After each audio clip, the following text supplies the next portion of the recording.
Media as target. The Hindu editorial on ed searches at NewsClick offers The Hindu.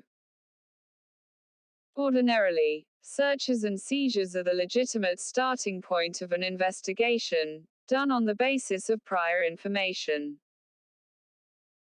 But the ED's raids in the office of independent digital news platform NewsClick, and in the residence of its promoter and editor-in-chief, have invited justified condemnation from organizations representing the media.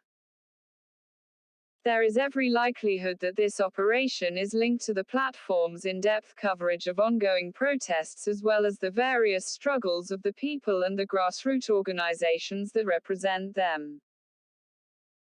Ostensibly arising from an affair registered by the Delhi police some months ago, the ED is said to be investigating alleged money laundering to the tune of 30 crore rupees. Not much is known about the nature of the police case, but the agency is empowered by the Prevention of Money Laundering Act to investigate if the proceeds of crime related to a predicate offense have been laundered. Whether such a primary offense has been established or not, and if so, whether NewsClick is in any way linked to it, is unclear.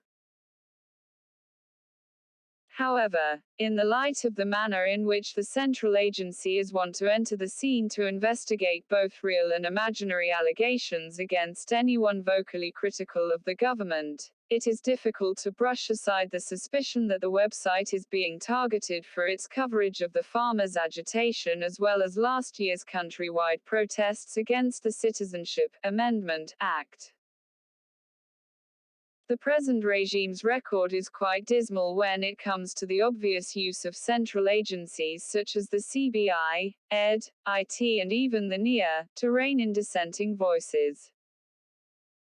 It is unfortunate that specialized agencies are allowing themselves to be used as force multipliers in political battles against sections of the opposition. Amidst claims that there are varying kinds of conspiracies against the government and India, it is no surprise that relentless journalistic focus on protests, which are basically steps taken in pursuit of redress for public grievances, is inviting repressive action. Laws that are serious in nature and ought not to be invoked lightly are being used with abandon against those seen to have invited the establishment's wrath. This may explain the frequency with which the offense of sedition is being invoked for speeches and writings, while allegations of anti-national activity peddled by those groomed to build such narratives lead to action under the Unlawful Activities Prevention Act. In other instances, cases of promoting social enmity or outraging religious sentiments are also slapped selectively to discipline comedians and script writers. The Supreme Court's intervention has protected prominent journalists from arrest for defamation for tweets that turned out to be incorrect. It no more behoves a responsible and responsive government to dismiss criticism of its treatment of dissenters, including journalists who do not agree with it, as motivated or inspired by foreign elements.